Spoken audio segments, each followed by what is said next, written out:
Welcome to the Endless Honeymoon Podcast. Joining us today, the brilliant, the sharp-tongued, the devil herself, Sarah Tiana is with us. The devil herself. Yeah, the devil. That's a very sweet intro. Isn't that? I don't think of her as I meant a the devil. Okay, wait, hold on. Let me try it again. The devilish wit herself.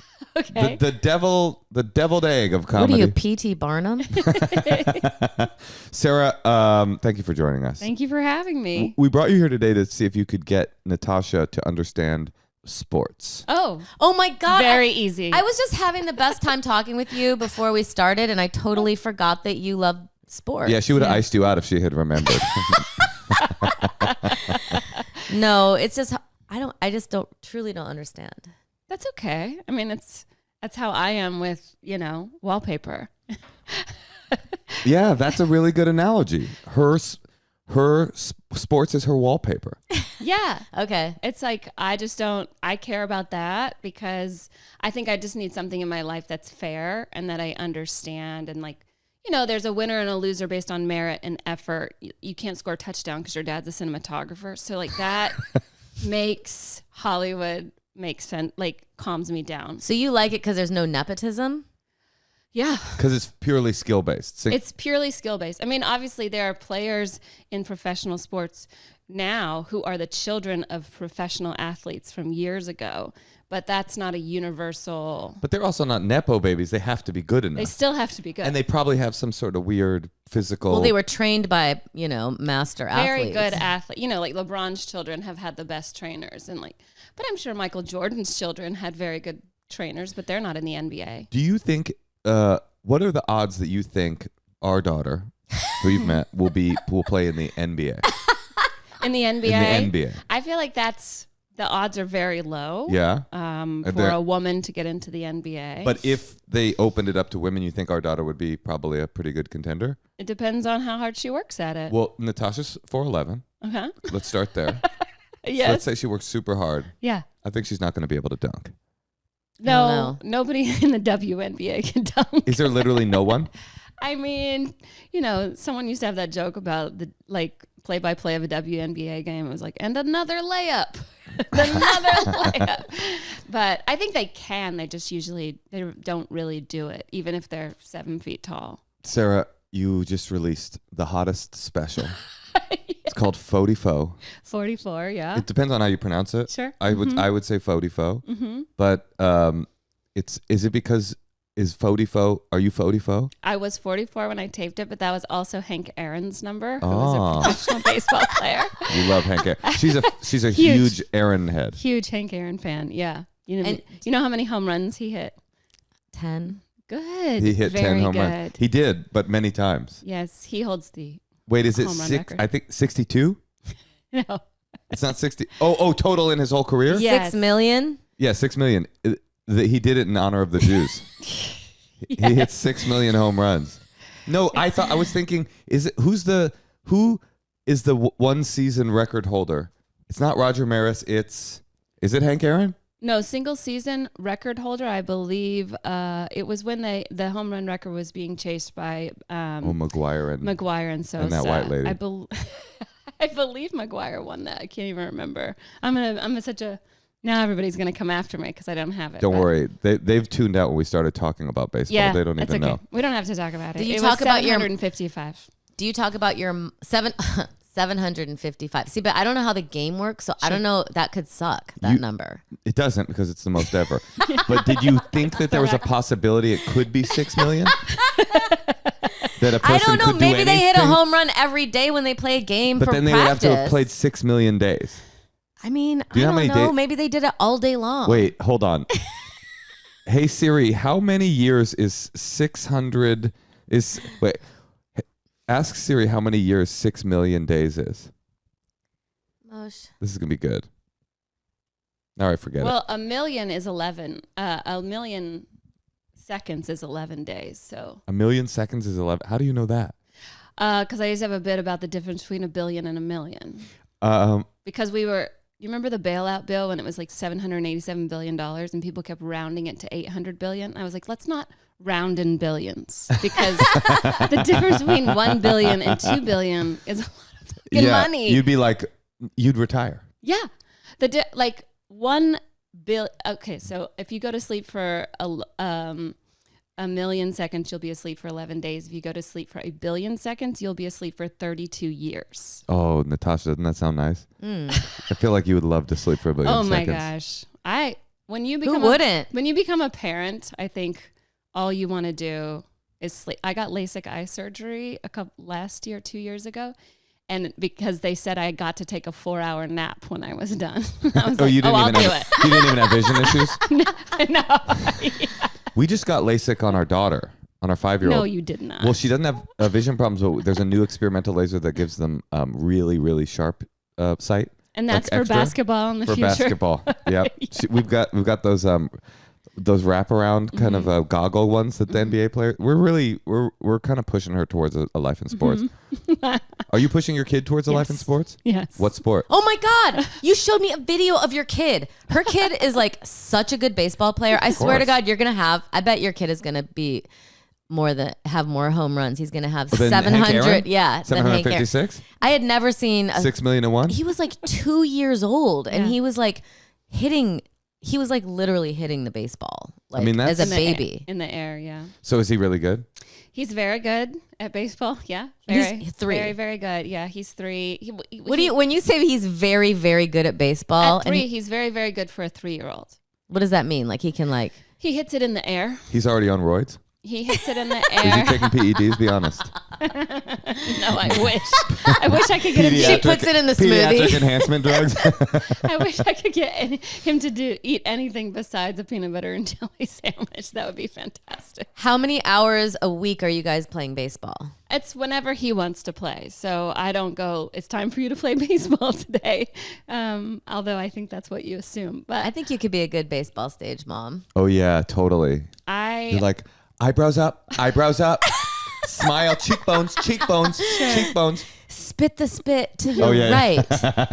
Well, that's the other thing is that we watch a lot of games because obviously I'm a sports fan, but also his father is a sportscaster. So we have sports and televisions all over the house. So even when we're outside in the pool, we have a game on.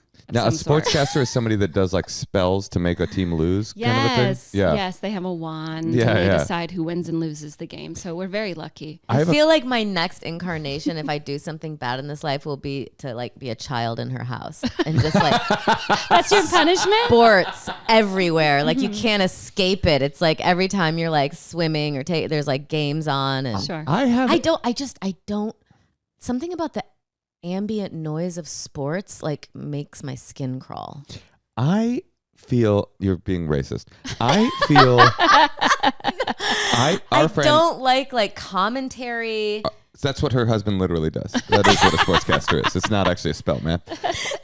Our mutual friend Al Madrigal has Yeah. a theory on parenting, which is that in order to keep it's too hard to keep this is my interpretation of it. It's too hard to keep your kid off drugs by being just like a really active parent. And the shortcut, the life hack is sports. That if you just keep them in sports, locked in, they don't have time to do the other stuff. You would say, what about other extracurricular activities? You put them in theater, they're fucking in so many drugs. Oh, absolutely. They're on drugs. There's no Really? question. Oh, yeah, absolutely. I mean, that true? They're smoking cloves. They're sucking dick. I mean, there's no question about it. You put them in sports, they become a little square, but they're going to be on the straight and narrow. Even if they don't become passionate sports people, they'll be so busy. And there's something to it. My mom, I never played a second of sports my entire life. I feel neglected. Oh, What do you think of that theory? sorry. What were you going to say? It's just what he's saying is truly stressing me out. Okay. I'm Because we just put our child in like a performing arts thing, you know, and like we don't push sports at all. And also like in soccer, she would just like wear a dress and sit outside of the group. So I never pushed it, but now I feel like since we're not sports people, it's going to escape us. Like now's the time to try to get her off the art track and into like a more No, she'll square tell track. you. She'll tell you. I mean, So she's not on drugs. she'll tell you if her friends are doing it and she wants to do it. Then you go, okay. If she says, I want to do karate, okay, let's take you to karate. You know, there's plenty of sports that are not like televised sports. You know, swimming. There's dance. There's all kinds of. I think for me, he's going to be an only child. Us too. Ours too. Yeah. So I'm just not interested in having 2 layovers for the rest of my life, which is what I feel like 2 children would do. Oh, because you have to take a break. You have to go to like a McDonald's and. No, I just feel like when you're single, you have a direct flight everywhere. When you become a parent, you're like, now I have a layover, and it's hard. But I don't want 2, because then I would kill myself. So he will only have friends, Right. So it's like, what kind of activities can he be a part of? And honestly, he can do whatever he wants. He just has to finish whatever he starts. That's really the only rule for us. It's like, I'm not putting him in organized sports anytime soon. I don't want him to be, until he's like at least in kindergarten and at 5 or 6, I'm not pushing it. It's just that he wants to play, and that's what we do. And his dad is golfing, so he wants to golf. Oh, of course. I was just more interested in the idea that you can mold your children and, by what like what you said, sports keeps them off drugs. Sports keeps them off drugs. Theater keeps them on drugs. If your kid starts skateboarding, you might as well start saving up bail money. Because he's gonna become a graffiti writer. There's no question. He's gonna stab somebody, maybe. Right. So don't get skateboarding lessons. That's maybe one. I'm just saying it is. What can you do? You can't control these people. I know. I just try to think of how I could influence in a positive way, because I feel like I was influenced in a positive way. Sarah, do you? I feel like sports will also keep his grades up. Like, I'm a total pushover as a mother. So if he's like, I want this, I go, okay. But I feel like a coach would be like, you have to keep your grades up or you can't play. And he's going to need something where he has to stay and like work hard and focus on something. And so many kids have ADD. So I feel like also with sports, you have to be very focused on a challenge, whether it's pitching or fielding a ball or hitting a golf ball. You have to be very focused. And so I'm just thinking about that in terms of it, but also it's what we care about too. Yes, you did the right thing. No, I'm not. No. It could be the complete wrong thing. You are obviously a great mom. Moshe and I were having a fight today because our kid just started school. I bet she knows what it is. Yeah. Do you know? Are you familiar with the concept, Sarah, of a transitional object? No. You don't know what that is? No. Our kid just started kindergarten. No, she started kindergarten and they're like, no toys. And then, but she's like, but you can bring your transitional objects. Which is, you know what it is? No, is that it's something? It's a toy that you have an emotional attachment to. No, but it's not a toy. It's more like a stuffy or something. That's a toy. But then there's this boy in her class that, or there's like 2 boys, I think, who are like bringing toys. And then this morning is like, I need a transitional object. And I was like, then she kept trying to bring these like different toys and like stuffed animals. And I was like, no. I told her, I was like, those are for like the kids in your class that are losers. That is not true. And so she got really emotionally sort of affected by that. No. And I said, no son of mine. And then no, but it's if you're attached to something, you know what I mean? But it's a binky. No. It's like they added an adult word to it to make it like medicinal, but it's just it's a binky. And so then they can bring their binky to school. Like it's called a blanket. Like or you're like a security blanket. Your special monkey. Our child just started kindergarten and we're all very emotional. Yeah, I can imagine that is a very emotional time for anyone. Oh, Moshe's been out of town. Let me ask Sarah this. Moshe's been out of town, so I brought our kid to I was here for her first day of kindergarten, and Moshe asked me, he's like, oh, how'd it go? How did she get there? And I said, how do you think she got there? I brought her. And he's like, oh, he goes, oh, I thought maybe she walked. No. You're not. See, you're not. And I was like, by herself? Yeah, it's like a block away. No. But like, you're not. He just thinks that she can walk to school. First of all, on the first day of kindergarten by herself. All I'm saying is 5. we live. I could and will build a zip line from our kitchen, and I could literally deposit her in there. That's how close to the school we live. And I was saying it might be cool if she walked on one side of the street and we walked on the other, watching her walk down the street and enter the school. And she said, like, she treated me like I had just said, like, why didn't she take a motorcycle to school? Because what you're saying would be illegal, and you can't, it's not illegal. The kid has to be accompanied before school, before the bell rings, by an adult. You want a transitional adult. I'm like, we have lots of those in LA. I know. I walk to school every day from first, I think for maybe not kindergarten, but first grade on, I definitely walked to school. And I live further away. Where did you grow up? You're from Tennessee? No, I'm from Georgia, but when I was That was in racist of me. I apologize. When I was in kindergarten, we lived in Northern California, and I remember walking to kindergarten, and then we moved to Georgia, and we had to drive everywhere, and there were no sidewalks, and I was like, this place sucks. I never want to live here. And I moved back here immediately. Where in when I Northern was 18. California? Livermore. I didn't. Yeah. Did I know that? Yeah, you knew that. I knew that. I was born in Hayward, but that's From the stack. Yeah. Do you know it's called the stack? No. Yeah, the stack, the haystack. But all my family still lives up there. So we're up in Livermore and Pleasanton a lot. So Sarah, okay, you're the world's greatest mom. You're creating the next Sammy Sosa. We all see that in every way, and I mean that in every way. Oh, sure. Yes. Tell us about your special, where people can find it, what it's all about. So the special is called 44. It's on YouTube. It was the Comedy Store's first endeavor into filming comedy specials. Amazing. And you had the first one. Yeah. You know what? Mitzi would have loved that because she loved women. She did in a way. Like she had In a way. But loved she had women the in a whole way. belly room dedicated to Yes. them. And just yesterday I took out of my I have like a little meditation area and a meditation area and I have two of those lights from when she died that says give them the light.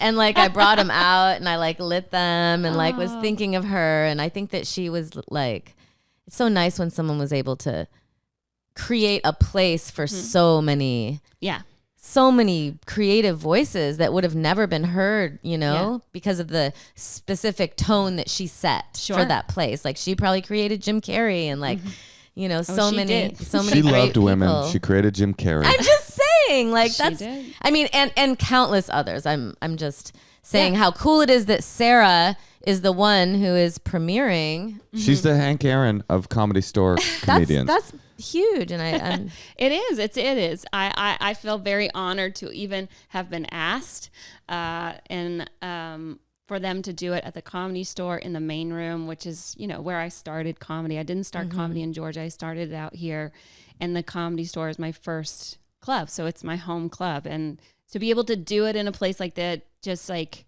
it made it very easy and comfortable for me to be on stage there. wait, And which stage? the main room? Oh, okay. Yeah. well, I was in the belly room for the first time. That's where I started. Yes. And I feel like, oh my God, Jim Carrey's career and my career. yeah. Because there is no fucking way. The first time I did stand up, if it had not been in like that supportive room where I was like killing so hard my first time on stage, I swear to God. It was like waves of like drugs or something. Like I couldn't even believe it. I felt like I was like out of my body and like riding away. Anyway, I'm just saying I thought I was going to bomb, but imagine but she specifically created that room for like people to feel that. And I think because like if I would have just been at like some bar trying it out or, you know, I might not have ever done it again. Like the only reason I kept doing it was because it was so great. Was your when first I first set did in the it. store?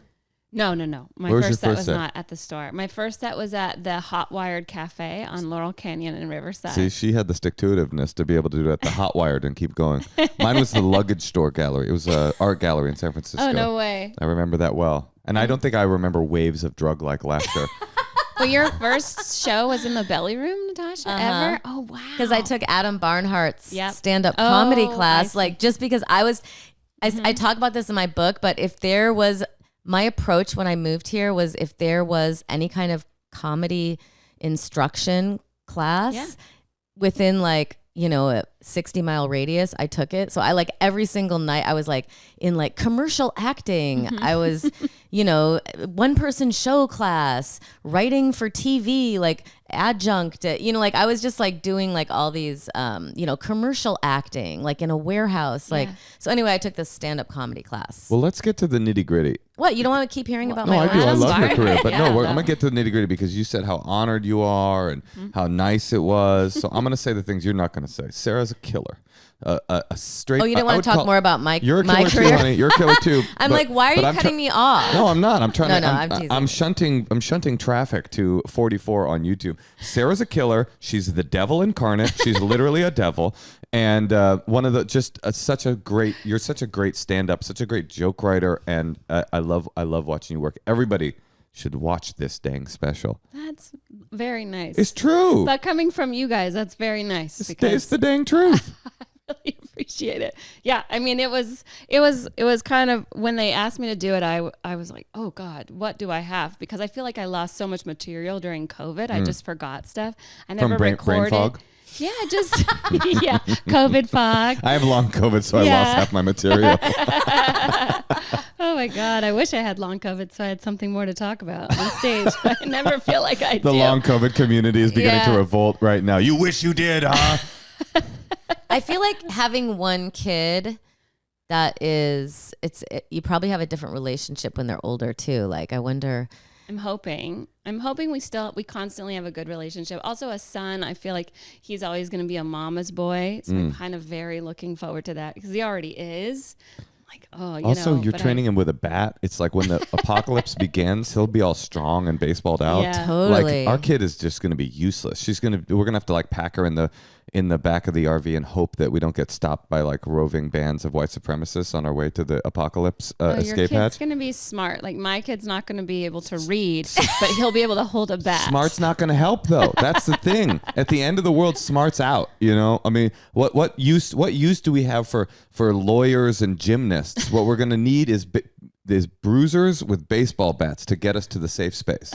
For you to get up to Livermore. But we'll need your daughter to give him directions on how to get there. He's just a big lug with a bat. Me no know where to go. Yeah. Oh, this is going to be good. We'll put them both on a motorcycle and we'll let them escape and we'll all die together. Oh, he'll love a motorcycle. All the adults die together and we'll let our children go free. All right, well, Moshe, why don't we take a call? Okay, yes, let's take a call. These people are waiting. We got people waiting to get advice from us. No, I didn't. No, to get advice from her. Okay, us too.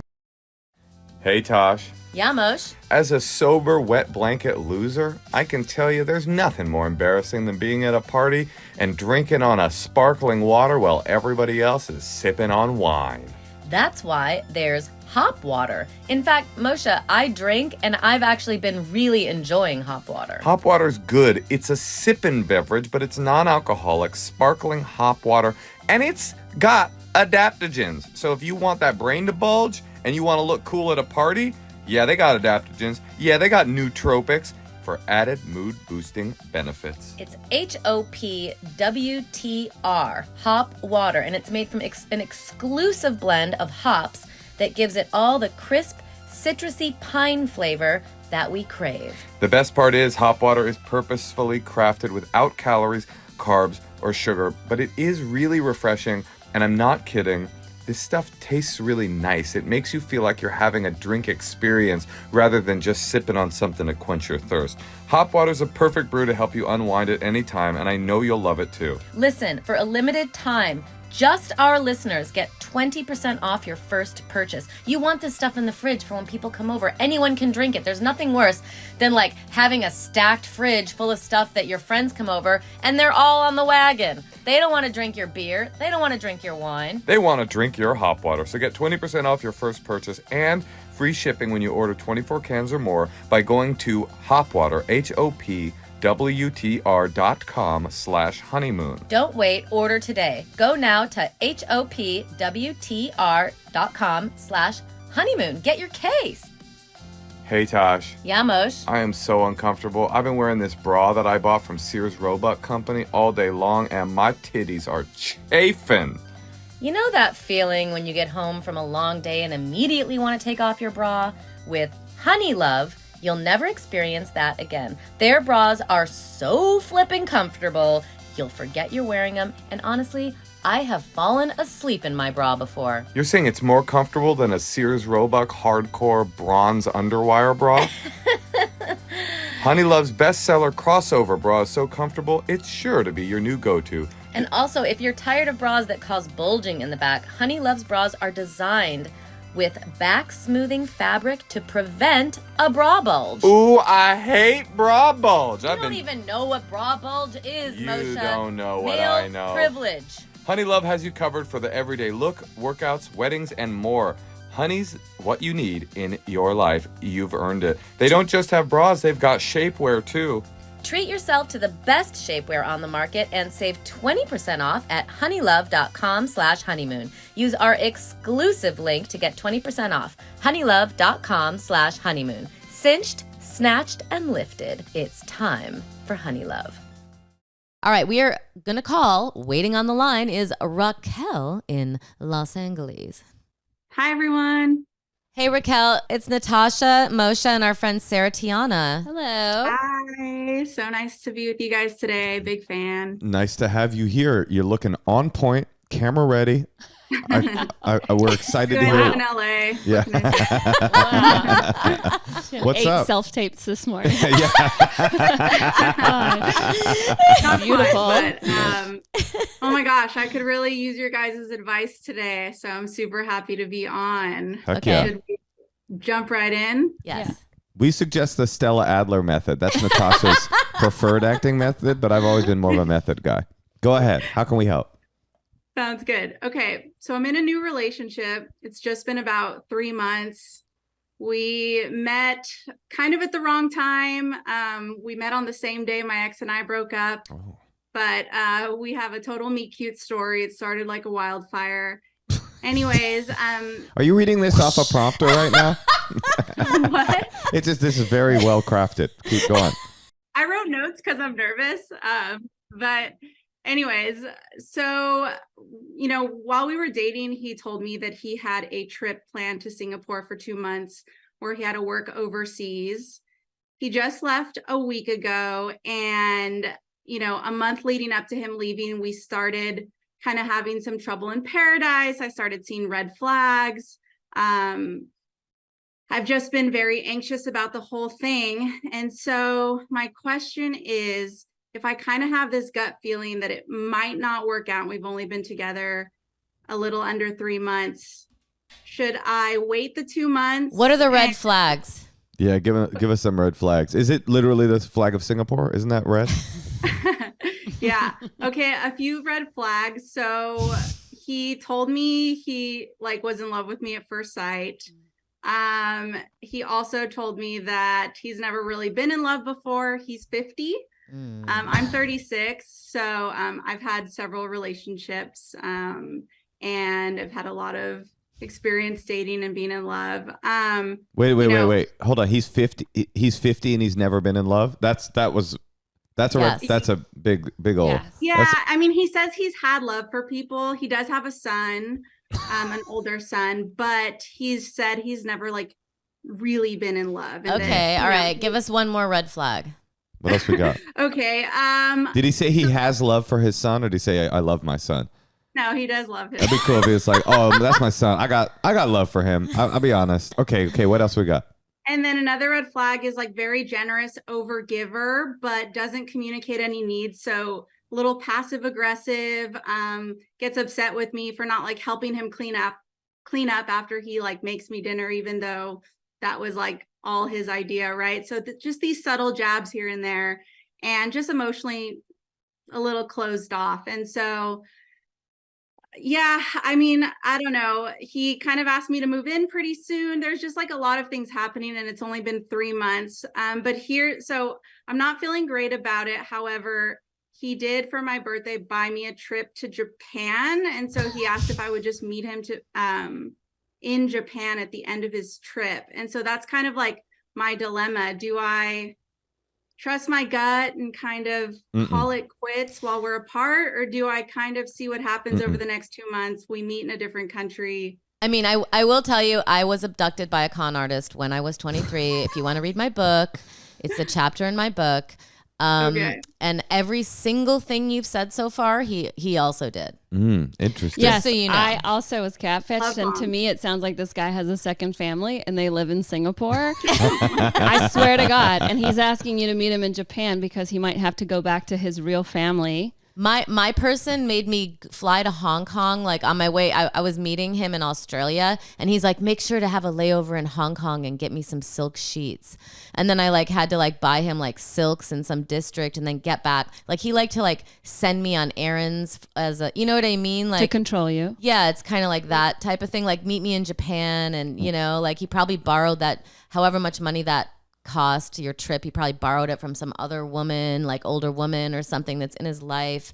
And, you know, I've never felt love before. He said the exact same thing. Like, I loved you at first sight, said the exact same thing. What was your catfish thing, Sarah? Yeah, it was a military guy that I met in Djibouti, Africa. And you met him in Djibouti? Yeah, he said he was in the special forces, but in reality, he was just like a contractor, not even really in the military.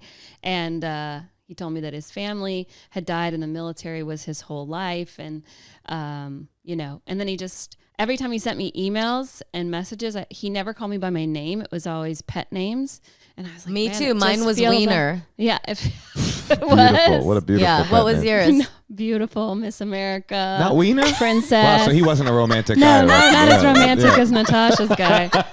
Natasha's like the easiest mark for a con man. She's like, he says the sweetest things to me. He calls me wiener, hot dog, sausage face. I think it was like Sheet because getter. I was short, you know, like a wiener dog or something. Okay, yeah, no, it is sounding Sure. nicer the more you explain it. Oh, yeah. I don't think he's a con artist, but you have a good point. He did actually offer Singapore as well, but I have a new puppy, and so I just didn't really want to go for too long, like to do Singapore and Japan. But anyways, you guys do have a really good point. I think I'm just carried away with it because it's the first person that I've met in person. Over the last like 8 years, I've just been on the apps for so long, and we met at the dog park, and we have the exact same dog, and we have the exact same car. It's like very weird. Is it a wiener So dog by any chance? like- what? Is it a wiener dog? No. Wait, well, Sarah said, wait, because I cut you off. You met a guy in the same way. He catfished you. Oh yeah, how'd you find out? I ended up. She met him in person. Yeah, so then I just started doing more research on him because he kept disappearing, and I kept thinking he was like killed in action. And then I did more research on him, and I found his family, his parents, who he said had died in a car accident. And then I found his wife, and then I did a podcast about it, and all these women from all over the No world way. contacted me because they were engaged to him. Some of them had children with him. The Djibouti bandit. Yeah. Whoa. Yeah. Okay. But it was always just like, you're the only person I've ever loved. I never felt this way. I never meet anyone. It's so hard. And they usually have several other women, whether he's married or not, to me, tells me that that's language. a big red flag. And my guy was 40 at the time, but I was probably like 20, 23 or whatever. So he was also very like older, like he's much older than you as well. Raquel, I have a question. Do you feel sketched out by the guy at all, or just you feel like it's not going to work out? Yeah, I actually don't get the sketchy vibes. I did get a chance to like meet his son, meet his family. Like it all started very fast. So I'd be pretty impressed if he had a second family in Singapore. I'm not ruling it out. Okay, listen, the guy doesn't have a second family, but you just have to trust your gut. Like you have so much reservation. You just have to like, you don't have to break up with him forever, but I think you have to, if we don't trust our guts in these situations, what are we really? Gut health is everything. The biome's in your gut right now. With probiotics, you can take care of that. I would see about dating other people while he's away and see how he reacts to that, because that will be pretty telling. But also don't give up on LA. I think it's very hard. It's, I remember when I met my husband, like I was like, oh my God, I never like anybody. And then you get so excited, and things do move fast because the older you get, the more you know what you don't want. So you immediately go, nope, I don't want that. I don't want that. So meeting someone that you do want is very exciting. And so the moving fast part doesn't surprise me. And I don't think that's a red flag, especially at your age. But I think, don't give up on LA. You do end up meeting people out here that are awesome. And there are a lot of choices, and that's why it's hard to cipher through all of them. Now, he's coming back at the end of this business trip to be here permanently? Yes, yeah, he lives here in LA. Okay. So the plan was in early October to meet in Japan for 10 days and then come back here and continue dating. Here's But I got some advice. You don't feel like he's dangerous. You just feel like you're not sure. And he bought you a ticket to very not Japan, sure. right? There's an old Jewish saying, never do the breakup before the free trip to Japan. And what what I better was place to Sure. what better place to figure out if your red flags are real or not than on an all expenses paid trip to Japan, in the land of the rising sun itself. I mean, what I would do if I were you is I would go to Japan and figure out if your gut is correct. You will 100% know by the end of the 10-day trip to Japan if he's the guy for you, and just make sure you can get your you can change your return ticket home to come home early if you need to. Okay, but those 10 days in Japan is just the amount of time he needs to emotionally abuse you and get you to stay with him for the next train you like a wiener dog? year and a half. Oh, that's interesting. Like he might be able to fully you guys though are speaking from a place of trauma.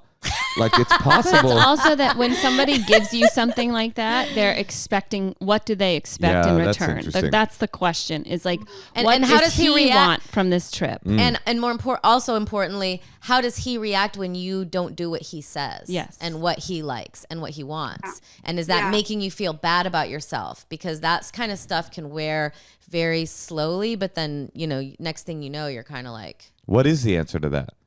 You know what? He seems very open. My biggest concern is just like, he's never been to therapy. He grew up in like a very closed off household. And I've just been doing the work, and I feel like emotionally available at this time that I just, he said he's willing to go to therapy. Great. But at 50, how much can you change? How long is it going to take? You think 50-year-olds are fucked? wait, do you want to have kids I do. with him? I just figured it all out. She's Because he going. sounds like a bad dad. I'm sorry. You guys, you don't know this guy. He seems really cool to me. I just figured it out. You're going. I know you're already going because everything they say, you're like, yeah, but he's good. I feel like you're going anyway. Am I wrong? Like, is right now you're planning on going? I'm leaning towards going, but She's like going. it's been a week since he's been gone, and every day I've kind of felt like anxious and let down by like the communication and stuff. So I'm like, should I put up with it for 2 months or should I just kind of emotionally disconnect for a bit and then go and see what happens? Like, I guess that's like, I don't know. I'm a little impulsive. So sometimes I'm like, maybe I'll just break up with him now and I'll buy myself a trip to Japan early next year. I just think relationships are so much about how the other person makes us feel. Yes. Yeah. And what makes you think that the way you feel today or since yesterday with the breakdown of communication is maybe that is partly how you guys communicate? I don't know. Do you tell him that you don't like this, that he's not communicating well? Yes, I do. And he's like, okay, I will call you more. I will text you more. But I guess for me, it's like he says all the right things and he's actually doing them. But why don't I feel loved the way I want to be loved? So that's like, I guess I'm like, is it me? Is it my own stuff? Or is it maybe just not the right fit? And so it might take a few more conversations and maybe a trip to Japan and talking over sushi. But Told you she's going. She's already planning the diet. I mean, I will say that like we're never perfect, and like I do think that you should help with the dishes if someone makes you dinner. I do think that is because like when Georgia I make talking. somebody dinner, I expect them to help with it's like the nice thing that you do. But Yeah, I feel like I agree. There's that's like She's like, it was his mess. It was a delicious mess too. Not as delicious as the sushi trip to Japan I'm taking. But if he's not communicating enough and that's not fulfilling for you, I think you have to do something about that. I'm feeling my gut, and I do recognize that you two as women are hearing different things than me, because it's like easy for me to say like, just go. Like if you're hearing red flags, like it's possible there are things that I've missed just because I've never had to deal with dating men basically and how shitty they can be. But I just feel like so correct me if you disagree with me. You're too analytical right now. You're trying to figure out if like this feeling, like you will not, I don't believe, again, if you disagree, tell me. I don't believe that you can accidentally fall into a long-term multi-year relationship with someone and you'll miss the fact that you never felt love. Like you will know at a certain point if it's wrong. You will go, oh, I don't want to be in this. And you're not going to miss that cue. So while you are not sure, as we have said on the podcast before, if the bread ain't ready, don't take it out of the oven. While you're not sure what is the purpose of ending the experiment, if you still are in, stay in until you're out. And if this was Disagree? Sarah, you disagree? I think it's because I think sometimes we stay in when we are in our late 30s because we go, when am I going to get another one? You're worried about your not meeting someone else. And you go, should I just try to keep making this work because this is the closest I've been in so long and I'm getting older and I'm losing eggs every day and I don't want to miss out on any other opportunities. So then we end up staying and ignoring red flags. That's okay, fair. let me just tell you one thing. Fair. I think that when guys say, I've never been in love before, when they're 30 with someone they just met, that is like a tactic that like probably Mystery teaches or something. Like to try to fuck with a very particular type of person's brain to make them feel like you guys have this like amazingly special love when in reality you're not that compatible and, you know, I definitely feel like it happens to women in their 30s and 40s. That's interesting. Way more often because, again, we're vulnerable at those times because there's nothing in you that doesn't start thinking like, am I ever going to have children? And am I losing all my opportunities because I'm not being open and I'm not changing enough, or they're, you know, if I just met them halfway, you know, maybe we would be in a better relationship, when in reality, it's like, no, fuck you. Like, you're not great. I'm making you greater than you are because I am worried about my own future and my own ability to have children. All right, I it take really it back. fucks with your head. And you're so right, Sarah, because I was really vulnerable when this happened to me, but it's because I was like 22. Yeah. But now there's also the vulnerable women who are like ready to start families, you know? So I think that, you know, you just want to be preyed upon by a guy who actually really has a bad personality. I take it back. Listen to these brilliant women. What do I know? I am but a mere man. But I know you want the sushi trip, but if this were Shark Tank, I'm out. I'm not investing in this relationship. You're out as well. I'm out. I'm cautiously in. Because I also listen to a lot of true crime podcasts. Yeah, I hear what you're saying. No. That's why I asked her 4 I don't times want to be if she felt tonight's top safe. story. Yeah, it does I do feel safe. I do feel safe. Yeah. Okay. Well, yeah. But the good news is that I did freeze my eggs in my early 30s. So at least I'm not, I'd like to start a family within a couple of years, but I have a backup. So. All right. Great. Well, good luck. You've got our votes. It's 2 no's and a possible yes. I'm not hitting the golden buzzer for this guy, but I'm also not willing to have you not take a free trip to Japan. But I think probably Sarah and Natasha have more collective wisdom on this topic than I do. Good luck. Yeah, no, it's fair. I respect their opinion so much. All right, Raquel. Raquel. Oh, I have one more really important bit of advice. And this actually will help you and your partner. Watch 44 on YouTube. 44. Sarah Tiana's stand-up special. Right, you should. Okay. All right. All right, Goodbye. thanks, Raquel. Maybe on the flight over. Well, Maybe it'll be the last stand-up special you ever watch because you'll never return. Sounds good. Thanks, guys. All right. Bye. Good luck. So Raquel will watch this. Sarah, I forgot to ask you when she was on. Do you have any advice for people? Because you said there's still a lot of nice guys out there in Los Angeles. Like apart from did you do internet dating? Yeah. Where'd you? Is that where you found your man? No. I met him on the Comedy Store on the front patio. I just saw him and I go, "That's my boyfriend." And really? Yeah. I just instantly was like, "That's who it is." And it took me a really long time to convince him. It took me 6 months to convince You asked him out?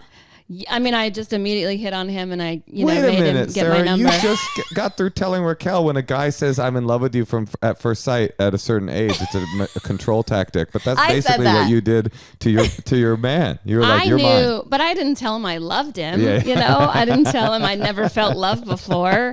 And he certainly didn't say that to me. I mean, here's what always trips me out is it's one thing to feel love for the first time at first sight. It's another thing to have the lack of common sense to be 50 and tell the person, "Oh, and I love you and I've never felt it before." Like if you're a little savvier, you just don't mention that part. You say, No, because I remember when this happened to me, then I met one of his friends and he told me about the girl that he left me for. He was like, yeah, he would always tell her, "I've never been in love before," and like, I've never met, it's like, I think it's like a thing. It's it's a manipulation tactic. When where you're you old go, too. This, love, and then you pull the love away. You go away. You take a trip. Yeah. "I'm not available for a week. Don't you miss me? What's your life going to be like without me?" And then when you come back, you're just so excited to see them again and hear from them again that you don't question all of these moves that they make. And when you're not a liar, you can't tell that someone else is lying. You really feel this guy's a liar. I do. It's so interesting. Yeah. I didn't get it at all. But I mean, again, I say that from a place of like, I'm not attuned to those kinds of sketchinesses because I haven't had the experience of dating But this weird is the other men. thing. When they come back and you go, I don't like that you did this. They go, well, I just didn't know you cared about me that much. I didn't realize that you loved me enough. And I go, no. I'm not. I know this one. Like, it's not my fault that you don't know how to show love. It's your fault that you don't know how to do that. It's not me for not giving you enough love. I gave you what you needed. You went away and, and that is the manipulation tactic. The manipulation is I didn't know that you loved me. I just didn't know that you cared. And it's like, so that makes you feel like, oh, what was I doing wrong? I wasn't showing them that I loved them. Dropping bombs over here. It's like, it's a cult, man. That's, it's like how people sell cults. How long was your catfishing scenario? It was about 3 months long. Okay. I was very lucky because I figured it out fast. Well, he picked the wrong mark. His mistake was finding a really kind of intuitive and smart woman. Like, he should have just gone with somebody that wasn't very analytical. They try to. I'm sure he had some of those too. Yeah, well, I don't think he anticipated that I would do a podcast that would reach global proportions and like go viral and have Good Morning America contact me. Did he contact you? Oh, yeah. That happened to you? Oh, yeah. Good Morning America, all this Did stuff. he cease and desist you?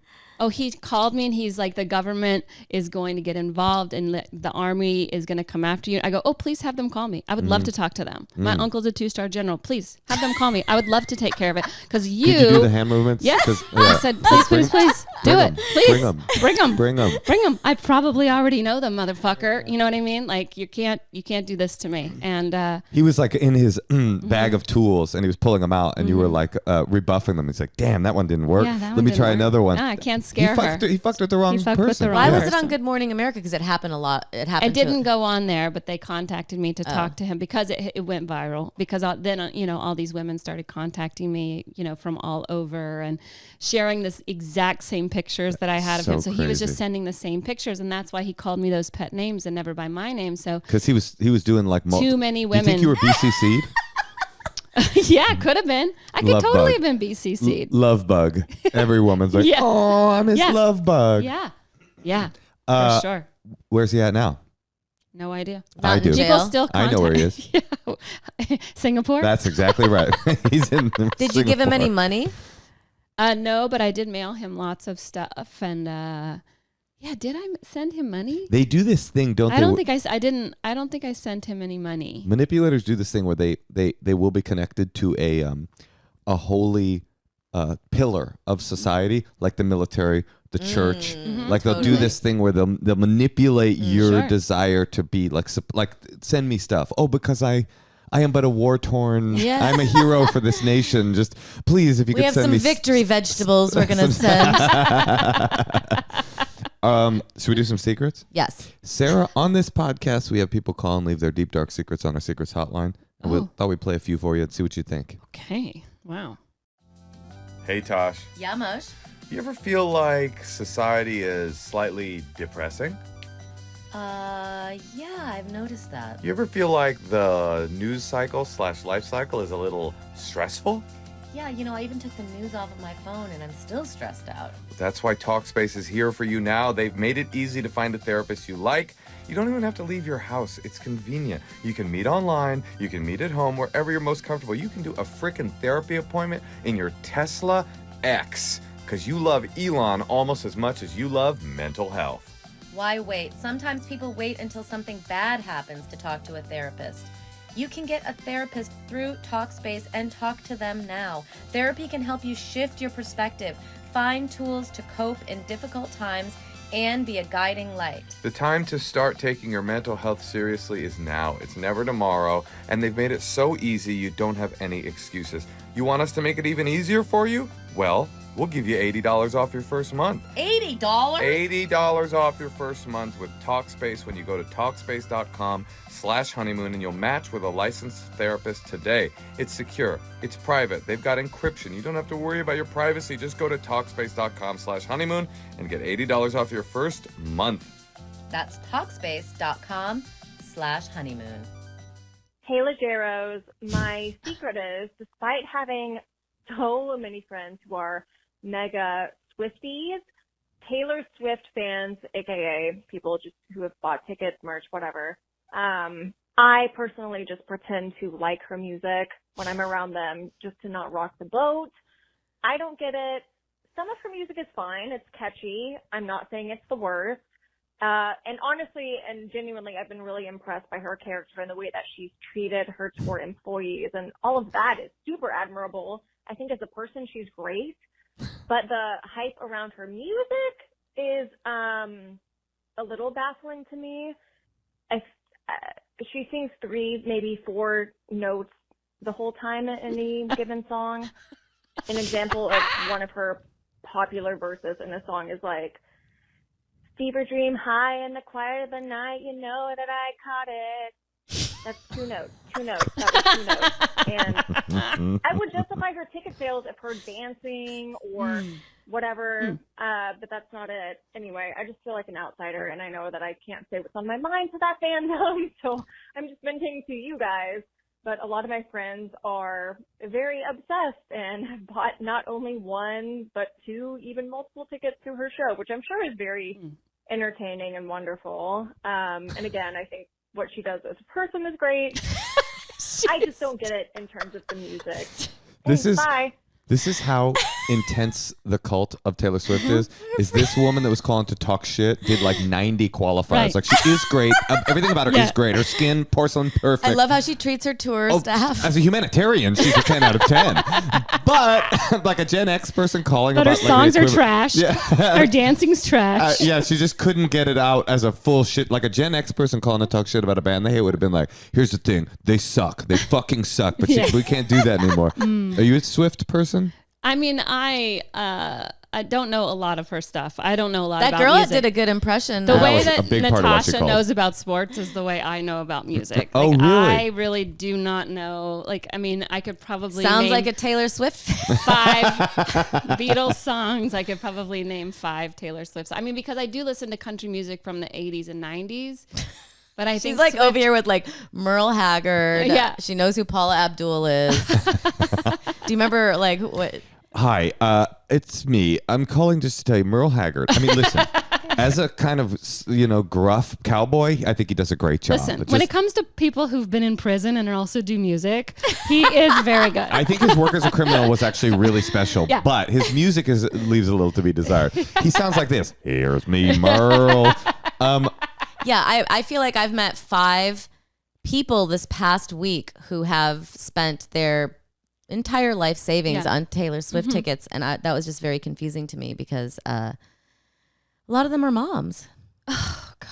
And I'm like, and my other friend, she said they drove to the SoFi Center 4 times last week Oh my God! because the kids all had to go twice. It sucks to drive there when there's not a show or a game there. It's already hard to drive But there. families are spending $10,000. Yeah, it's like insane. having the kids go. I always think it's interesting when there's an experience that people are like bloodletting to get into Yeah. that I would be like unsure if I wanted to do for free.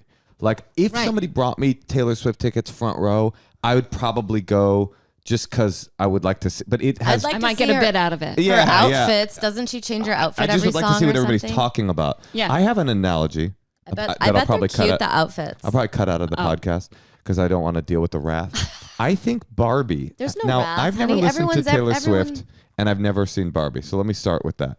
I think Barbie is the Taylor Swift of movies. You can't talk about things if you haven't seen them. Well, if I'm with you, Moshe, so we can both agree on this. I haven't It's- seen Barbie or Taylor Swift in concert. I think that here's what I'm saying. They're both good, but the degree of how much people are like performatively loving these things, it supersedes the amount of good that they are. They're good, but people's like, look at me, I love this it's a different thing. It's like it's almost a cultural it's sort of flag. Instagram. It's like the perfect thing. Right. No one went to a Taylor Swift concert and didn't Instagram it. You I know? saw a great Reddit thread that was comparing the songwriting ability of Lennon and McCartney to Taylor Swift, and they were saying that Lennon and McCartney sucked in comparison to Taylor Swift.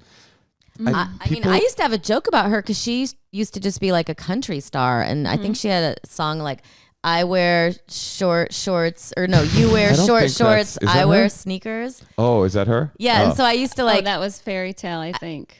I remember the song.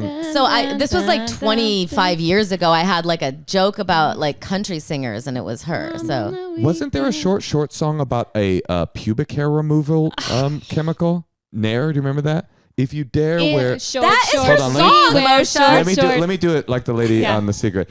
If you dare wear short shorts, Nair for short shorts. See, that's just I remember that song. Yeah, you remember. I'm just telling you, I had she was a country singer. Yeah. She was. And she was a started modern in country Nashville. singer. And I, like, by nature, hated new country. That was like you how like new country? Not a lot. No. No. And I remember when she, like, the rumor in Nashville, because she moved to Nashville when she was 14. Her parents moved her from Pennsylvania to Nashville so that she could go to She's this a great Yankee? school. Yeah. She's a fucking Yankee. What'd you say? What? Laura jumped in. Oh, that's funny. Oh, no. I Laura know said- the gossip about her. Laura said that Sarah's like, I don't really know anything about her. Well, she grew up. 1988, at the age of 14, she moved from rural Pennsylvania to Dixieland. I think it was Pennsylvania. But I mean, I just like she had very wealthy parents, and the rumor was that her first album went platinum because her father bought 1 million copies Whoa. of her album so That's that it would go positive platinum. parenting. Is it? The Well, it transitional turned out object. well. Now she makes $14 million a day on this tour. Look, she's obviously a talented person. Yes. But Is her dad her manager? I don't know. I'm sorry. I should know this as someone that yeah, that's right. knew her What's her history. batting average? All right, should we play another secret? Yeah, let's do it. Hi guys, big fan of your show. My wife got me into your podcast. So here's my secret.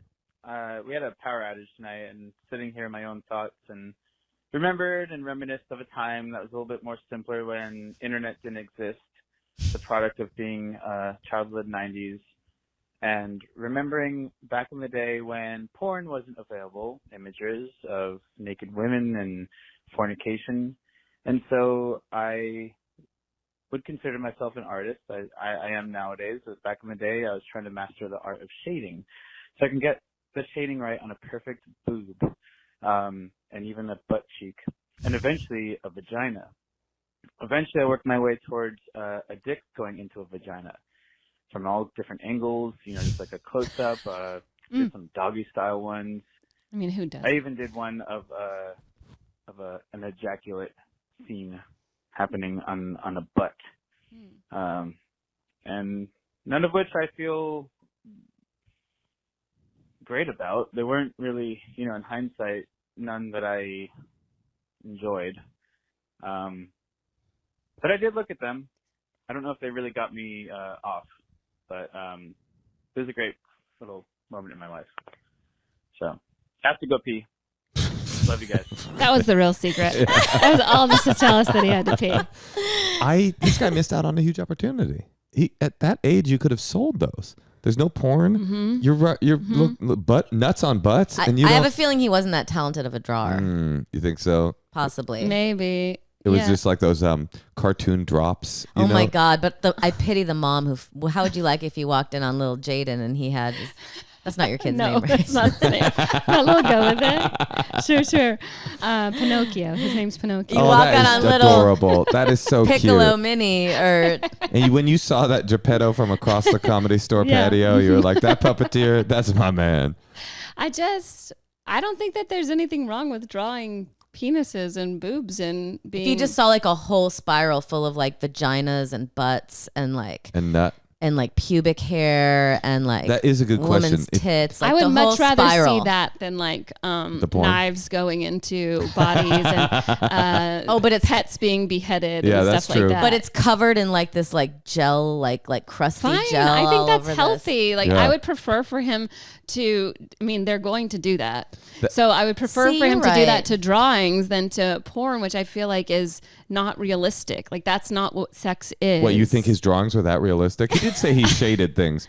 But I think that's an interesting point. Like you see that from your son and you go, okay, he's horny. All people are horny. Yeah. You see the knife, you go, oh, I have a monster. This is a monster. I the knife is scary. You're right. You're yeah, right. I You're think right. I would much rather Healthy. him. Yeah. And I think also men need to use their imagination when it comes to sex. And when I think you are addicted to porn, you go, you're not You exactly, you're not exactly interested in me and my body and what I'm doing because you already have this image in your head. And like, it's just easier to do that than to try to form a relationship and like, I think will it's tell you, very I have never problematic. thought about pornography during sex in my life. Never? Never, not once, never. You never thought about someone else from a porn while you're From having... a porn? No, never. Oh, okay. No, Really, no, honey? no, never. That's never. very... No, I'm serious. Moshe, shut That's No, up. I'm being so serious. good. I swear to That's God. amazing. No, but I mean, I haven't either, but I also... I've thought don't watch. about people Uh-huh. that I've actually been with Mm-hmm. while I Oh, was so with you just someone else. think of other people. Yeah, I don't think porn. I think actually More porn, realistic. I think porn, what it does is, I thought the point you were making, but I think it's sort of related, is that porn outsources your imagination and you no longer are using Right. your imagination. It's like video games. Like when you're playing a video game, you can't think about anything else. And porn is like that too. You don't have to think about anything sexual. It's But just being I bombarded think into your porn brain. and video games are similar because they numb the dopamine in your brain. So it's numbing that part of your brain that is aroused because when you're constantly getting aroused by video games and screens and porn, you're less likely to get easily aroused by just a boob on a page. I could use a little numbing, if you know what I mean. Right, Natasha? You know what I'm talking about. Well, I think Sarah has such good advice. We should take another call. She does have good Nice. advice. And knowledge drops. That whole thing about the manipulation, you got me over here thinking. Which I'm part? over here thinking. Well, just like you were right. That's you what said I think about during sex is being manipulated by a guy in is like Singapore. joining us. Well, did you see that documentary about the cult at Sarah Lawrence University? No, but It's really I've heard good. it's great. I Yes. recommend it. But what's really interesting about it is this guy was able to. It was exactly Manson-esque, Jim Jones-esque cult manipulation tactics, except it was on the most like unbelievably unimportant small. I'm not unimportant. These are human beings. But it was just it. By the end of the cult, it was 2 women, but they were still as locked into his thing as the Manson girls were into Charles Manson. It's like these kind of thought control techniques, they work. And sometimes I imagine, it's kind of what you're saying, it's even in a relationship that just one-on-one it can become a cult. Like no real behavioral difference from a real cult. It's just that it's one person controlling another. And that you got me over here thinking like a Taylor Swift thong, like a Taylor Swift thong. Well, Real short shorts. Listen, we have someone we want to talk to From my hometown. on the line. Her name is Audrey, I hope I don't know her. and she's from Oakland. This is where I'm from. Maybe it's one of the girls that you imagine you're fucking when we're fucking, Moshe. This is just outside of Livermore, Oakland is. Yes, it's one of the Yes. suburbs of Livermore. Yes, I know. Wait, no, is Livermore No, a suburb? like they're all East Bay. You're from the East Bay? Yeah, she's Yes, from. that's where Livermore is in the East. Audrey. You are? Yeah, Audrey. I was born there. Oh. Where are you at in Oakland? I'm at Fruitvale. So on the east side. Fruitvale. Fruitvale, Fruitvale East Station, Oakland. very famous. Yes, Oh, yeah. East Oakland in the building. What's happening? How can we? This is Sarah Tiana, Natasha Leggero, and I'm Moshe. Hi. Hi, good to meet you guys. Yeah, you too. I just drove through Oakland yesterday. We could have done this in person. Oh, but we couldn't have because I have COVID. Oh, I would have So- come over. I don't believe in it. I am immune to COVID because I don't believe in it. Are you okay? You only have COVID because you took a test. That's right. If you don't take a test, you don't have it. No, actually, we were going to my brother's wedding. Audrey, hold on a second. We were going to my brother's wedding. We were up in the Bay Area for my Yeah. brother's wedding, and Natasha had a sore throat.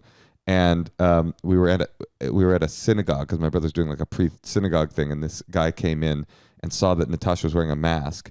And he's like, "Why are you wearing a mask?" And she's like, "Oh, I have a sore throat." And he goes, "Don't test." This is a stranger. This is a stranger. Honey, don't test. And then he left and he came back across the room. He goes, "Don't test." She tested. Doubled She was down. good. She was good. She was good. And my sore throat went away. But anyway, I was just paranoid. Audrey, we're so sorry you have COVID. And our Oh, advice. how is it? How has it been? Has it been? Here's how I felt. I felt like I had smoked a couple cigarettes the night before, even though I hadn't.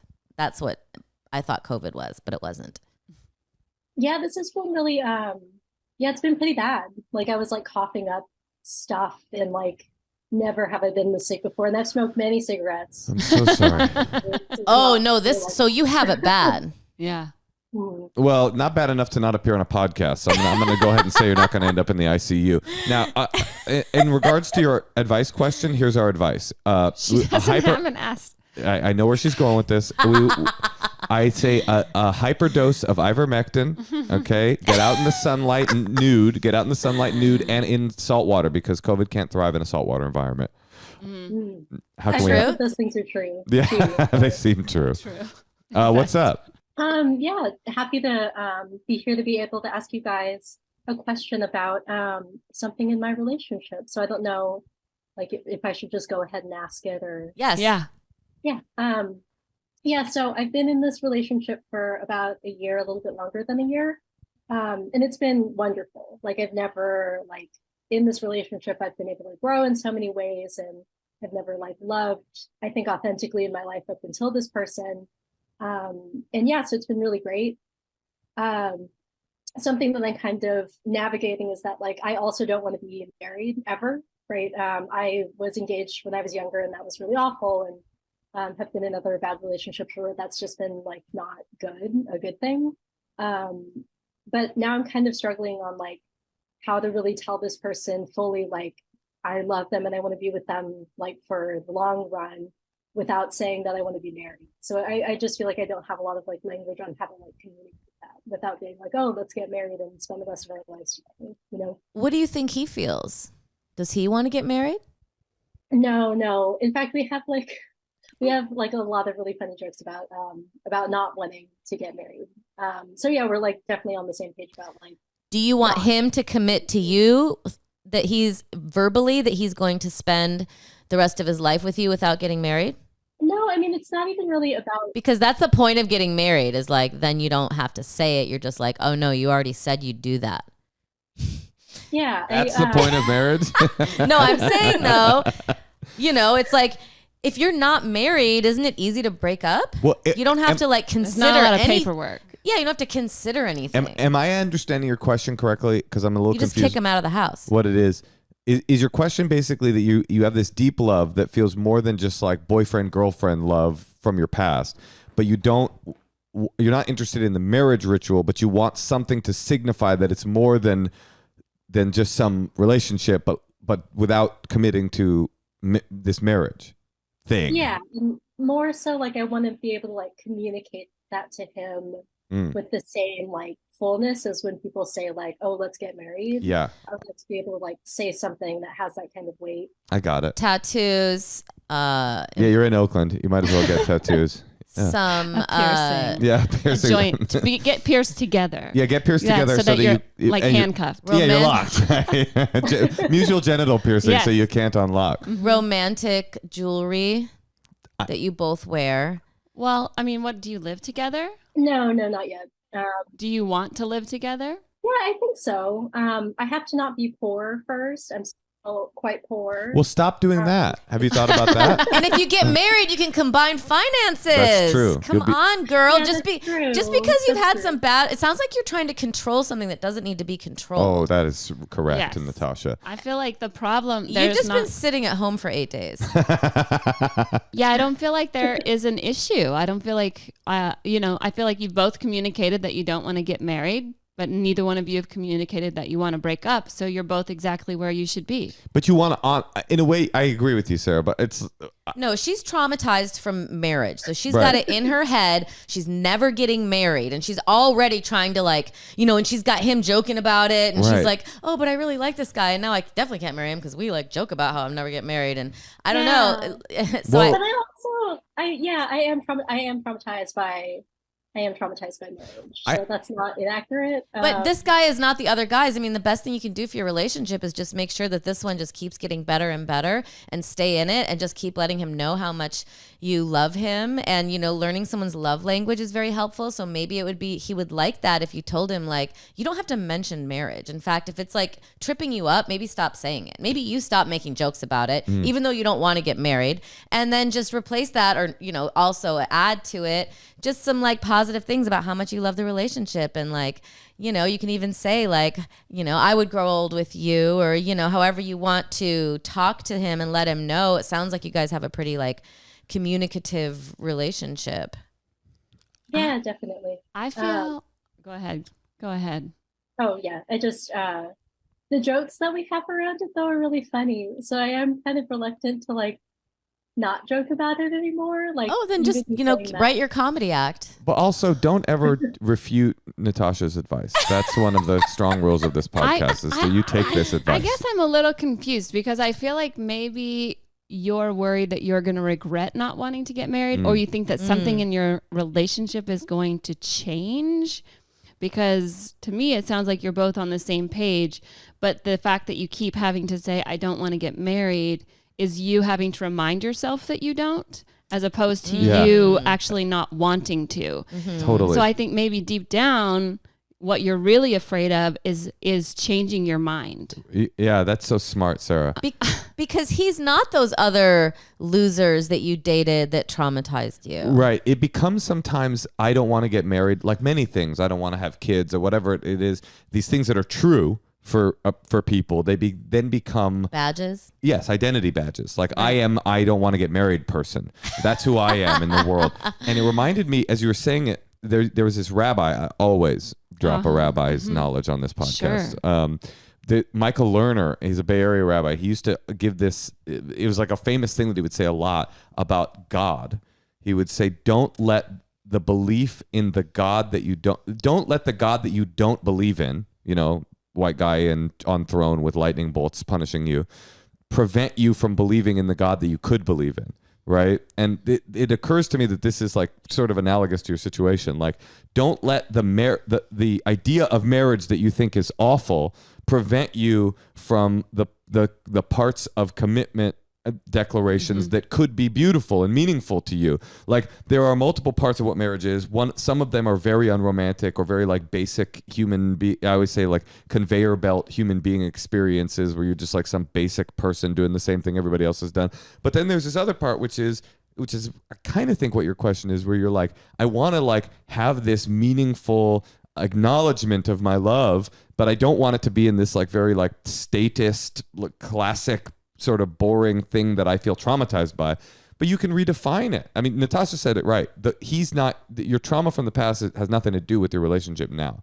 But you can go to the woods tomorrow. I literally just came from the woods where there was a wedding. You could go to the woods tomorrow with you and your partner and all of your best friends and declare your love for him in front of the community. Because that to me is the part of marriage that is still kind of meaningful and beautiful. Part of it is very unromantic, but part of it is you gather all your friends and family in a very uncomfortable way, and you say, we wanted to declare for the community that we are together, that we are partners.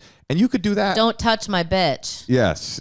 Yes. You get up and you say, don't touch my bitch in the woods. But you could do that with no priest and no judge and no paperwork. You could get up and do that tomorrow. You could declare that. You can define whatever that is, that declaration of love, on your own, and forget your trauma. Never let your trauma determine whether or not you have a meaningful experience, I think. Well said. Sorry. No, I was just echoing that it's like that we used to call them commitment ceremonies. Yeah. Before gay people could get legally married, you just had a commitment ceremony with your friends, and then somebody married you, just because there's just no paperwork. Right. And I'm sure I would venture a guess that those gay couples that couldn't be married didn't feel less emotionally impacted by those ceremonies, even though I understand why they wanted it to be legitimate on a completely different, like equal rights, civil rights level. But in terms of a love level, there's got to be no difference, because that's what they used to do in the desert. It would just be you give me your yak, and now we're married. There was no judge involved. Beautiful romantic stuff like that. I have a task for you. You're home alone with COVID. Make a list of everything that is in a wedding. Or that not in a wedding, but in a marriage, like shared finances, big party, public commitments, jewelry, like all the things you can think of. And then think if there's anything in there that you would like to have with this person. Mortgages, couples therapy. But maybe divorce. Custody disputes. But maybe there's something like, there is one thing to extract, like, because the public thing, that seems to me the same as getting married. Because like, I still don't even know if I If our marriage certificate went through. No, we did. We Okay. brought it to the courthouse. You know, I was we're not really. We might not really be married. That would be then. awesome. We did. That would be awesome. I struggle with this stuff too. Not with so much trauma, but with this, like Natasha calls it my fear of being basic. Is like there are things when I feel like I'm like doing what everybody else did in the same exact way. I feel like this is pathetic. I'm just like I said, like I'm on a conveyor belt and then at the end you die. But then there's another way to look at the experiences like that, which is like I'm in the human experiment. I am a human being, and human beings, part of what we do is we gather and we say we love each other. And part of what we do is we have children and we send them to school. Like there's a way to look at it and go, God, this is so cringe that I'm just like everybody else. And there's another way to go, oh, look, I'm a human. Like every other human, I engage in this fundamental what it means to be a human being thing. And you can define what that is for you. That's what I think. Yeah, I love that. Like I am realizing just in this moment that I haven't thought about like even what a marriage means beyond like financial coercion and like, I don't know, state stuff and all of that. So nice to be reminded that it could be something else. Yeah, I like that. Yeah, I mean, my boyfriend and I are not married. We call each other. I call Is him that my true? husband. Yeah, we never got married. Boom, look at this. It took you, We've been together it took you all this time to mention that? That should have been comment People one. just assume we are, and like that's fine with me. There's just no paperwork. Do you have joint finances? No, you don't have to tell me. Yeah. No, we have, and what we are don't in have each of your individual accounts? You don't have to tell me, but we're curious. Oh, we have a mortgage and a baby, and that feels like paperwork enough. And, yeah, sure. And part of me is like, the only reason I feel like I want to get married is because that's just what you're supposed to do. Right. You didn't want to have the party? We're not married because he's never asked. To be honest. That's kind of what's holding us back for me. But I'm just also like, I think also I don't encourage him to ask. And I make tons of jokes about it. And I go, do I really want to? Because I mean, I don't want to have to pay alimony. And yeah. you know, I don't want to have to be I want to be able to leave if I ever need to very easily and quickly. So, but is that reason enough not to? You know, that you go back and forth. So I don't really, but most of the time I don't really think about it. Does it affect, like, will you automatically get the child more? Because if there were a divorce, because you're not married. Yeah, I have no idea. You could probably get full custody. The answer is yes. I should have done that. The answer is I could yes. probably get full No, the answer is custody. yes. In the state of California, it's actually weird. First of all, Sarah has an amazing relationship. No. Yeah. But I think as women, marriage has all these like nasty historical antecedents that are difficult to ignore. My Like, mom told me my whole life, please just don't get married, whatever you do. Oh, really? And then she would say, you have to know the person at least 7 years. She's like, promise me that you'll wait 7 years. You know, so it's like that was put on me too. So of course I grew up and I was like, I'm never getting married. I'm never, you know, I felt like a flapper my whole life. But yeah, exactly. I mean, like just have fun and yeah. No, just but a I think little that's right. gypsy rolling around. I think that like that idea, like, you know, historically marriage was anti-woman and it was about like property exchange and controlling women. And it comes back to what that rabbi said, that male rabbi who really understood the female experience. No, I'm just kidding. But it comes back to what that rabbi said. Don't let the marriage that you don't believe in prevent you from having the heavy quotation marks marriage that you would believe in. Like you define it for yourself, you know, maybe whatever it is or nothing. That's a legitimate choice too, is not to have a ceremony. I mean, you can do whatever you want. All right. Well, You're in charge. we've obviously helped you, so you're welcome. Tell That was Oakland. very helpful. Thank you. Tell Oakland I said hello. Yeah, we'll do. All right. Thanks, guys. Bye, Audrey. Well, another day, another unbelievable humanitarian experience from this podcast. I think she really does want to get married. I think that you're was what her issue was. You saw directly into it. And I think you're 100% right. She's a progressive woman. She's like a feminist. She's like a counterculture person. And then she's like, what does it mean that I actually do want to get married? Like, am I basic? Am I Taylor Swift? Yeah. Am I going back on my word? Am I going back on what I've told everyone I don't want? If I change my mind, what does that look like? What does that mean? So I think you're exactly right. It does. I noticed that with like marriage, with when people don't call it off, like when they're already engaged and then they're like, they get so close, and it's like, this is a really toxic relationship, but they're afraid. They're like, well, we already invited all these people. We already told all these people we were doing it.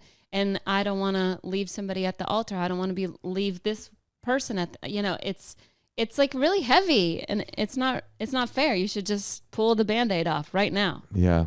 Oh man, getting stood up at a wedding. That's a rough one. Oh, that would be so crazy. When I met Chris, he didn't drink alcohol. So I was like, oh, I don't know if this is going to work. And he didn't even drink iced tea. He only drank water. I was like, I'm not dating a camel, like a camel. And the one time that he had alcohol was at a wedding in Hawaii, and it got called off while they were all there. And in solidarity, he drank with his friend.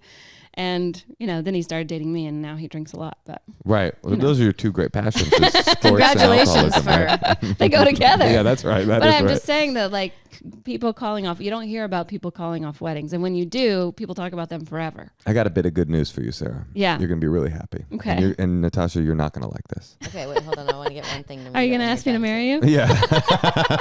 Well, I'd like for you to be my second wife. Well, honestly, you might be my first, based on what Natasha's saying. As long as we can do it in Japan for 10 days. Right, in Singapore or Japan. No, this is what I was going to tell you. Sarah and Natasha, what's going on over here? Sorry, I'm just getting something I want to read before we go. Okay. Natasha, Sarah, this is big news for both of you. I have plans, and I believe tickets, to take our daughter, Natasha, my daughter, to her first Dodgers game.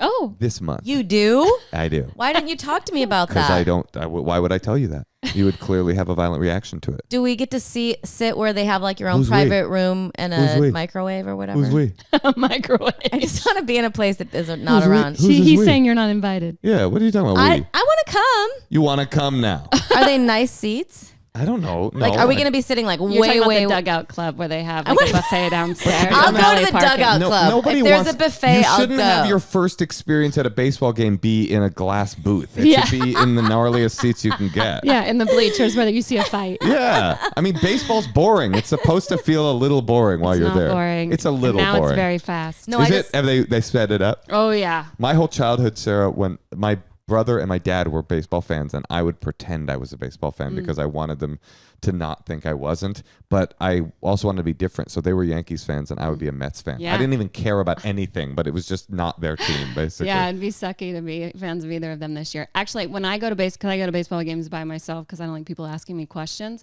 but one time a friend of mine from England was there and I was like, don't ask me any questions unless it's very important. That's so unfair. And in the 7th inning, he goes, quick question. And I'm like, oh, here come, what's a strike, right? And he says, he goes, what is it when you walk to first base, you're safe, but if you run there, you're out? That's a good question. Well, he's like, what's the rush? And I go, I think you just explained baseball better than anybody. All right, what do you want to read, Tosh? Oh, I mean, I just wanted to.